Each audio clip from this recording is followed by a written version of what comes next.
festival besar-besar, siang sampai malam, 3 hari 3 malam, karena acara perayaan besar. Sholat zuhur, asar, maghrib, isya, 12 lewat. Bayangkan, subhanallah. Orang tidak memperhatikan ini, bagaimana dia membuka pintu kebaikan. Walaupun mengatasnamakan ini akan mengundang turis-turis yang banyak, mengharapkan pemasukan daerah, tapi ternyata selalu boncos. Jangan-jangan ada yang dilewatkan. Dan ini berlaku pada semua orang, siapapun itu. Sehingga kita harus memperhatikan kewajiban-kewajiban yang Allah Subhanahu wa Ta'ala perintahkan kepada kita. Sebelum perhatian dengan amalan yang dianjurkan, wajib dulu yang dia perhatikan.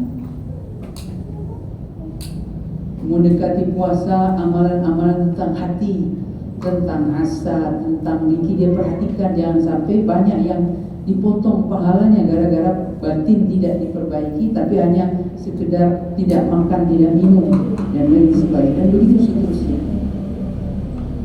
Wasyawahid, paragraf kedua, halaman 23. Wasyawahid, bukti-bukti dan dalil-dalil itu sangat banyak. Lakin ajtazib bidzikri ba'diha, tapi saya mencukupkan dengan menyebutkan beberapanya, sebagiannya, kata Syekh. Ja'a fi Sahih Bukhari, dalam Sahih Bukhari dari hadis Ummu Salamah Ummul Mukminin radhiyallahu anha, istri Nabi sallallahu alaihi wasallam, annaha qalat, dia berkata, istaiqadha Rasulullah sallallahu alaihi wasallam lailatin, Rasulullah pernah terbangun pada suatu malam alaihi wasallam.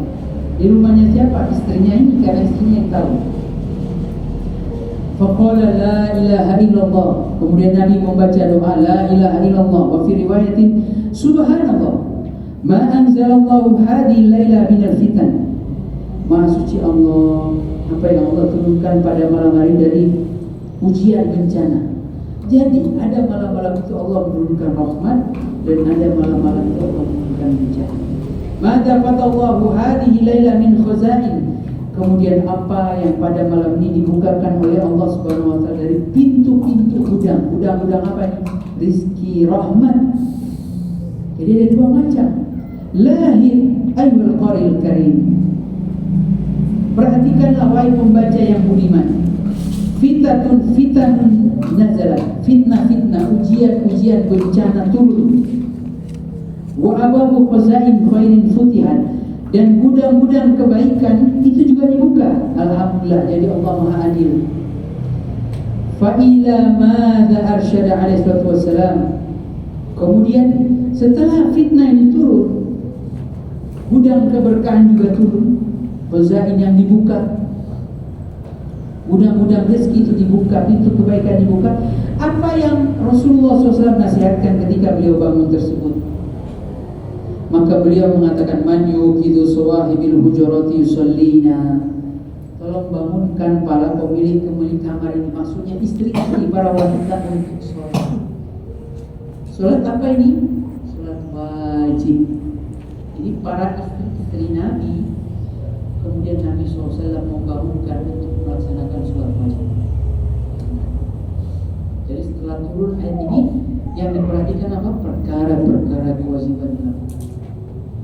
Maka ungkapan hikmah, kalau hidup kita lagi berantakan, maka perbaiki urusan kita dengan Allah Subhanahu wa Ta'ala, terutama hal-hal yang wajib. Perbaiki sholat kita, birrul walidain, kewajiban berbakti kepada orang tua, menjaga amanah bagian dari kewajiban, menjalankan kewajiban, memenuhi akad-akad yang telah disetujui. Kalau utang tanggal sekian mau dilunasi.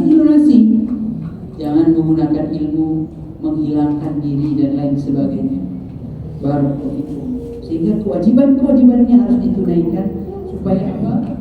Allah Azza wa Jalla menjadikan kita termasuk orang-orang yang membuka pintu kebaikan. Kebaikan itu sangat banyak, tapi kita tidak tahu pintu kebaikan mana yang dimudahkan dibukakan untuk kita. Barakallahu fikum. Kemudian Al-Amrul Khamis, halaman 28.